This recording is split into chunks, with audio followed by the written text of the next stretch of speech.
Welcome back, Courtney Morse, Natural Wellness Physiotherapy.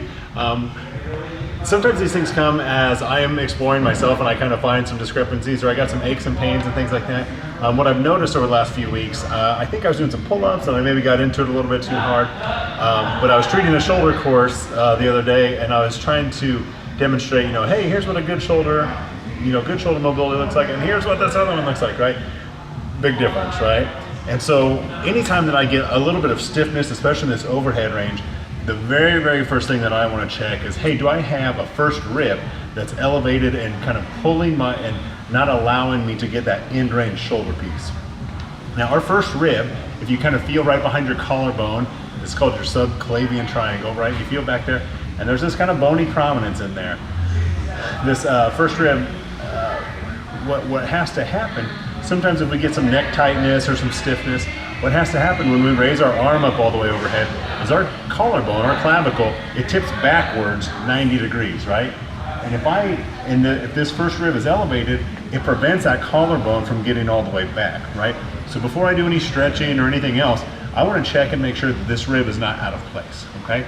And so one way that you can kind of do that, it's always tender on both sides, right?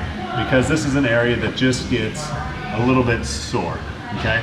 So one thing that I always check is, how does it look like compared to the other side? The first one I almost always start with is, grabbing the bar or the rig, or doing a dead hang and kind of seeing how that feels. Kind of working my way down, kind of classic shoulder impingement stuff, right? Kind of working our way in through here and seeing how that thing feels. If it feels like I'm still getting a little bit stiff, I might mobilize on this first rib. The best way to do is to use that barbell. This is not comfortable. This tissue does not get pushed on very often. So when you do, it's sore. So what I try to do, I put a little bit of weight on the bar and I'm gonna get up underneath it. I'm gonna use this weight to kind of hold my first rib in place. And then I'm gonna mobilize my shoulder up and over.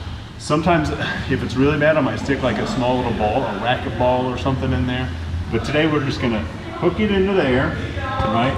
And then we're gonna work our shoulder up and down through there. When we get kind of to the top, we may have to add a little bit of overpressure, but we're working right in through that range, keeping our tummy tight. We don't want to be hyperextended here, but you're kind of working this thing all the way to the end range.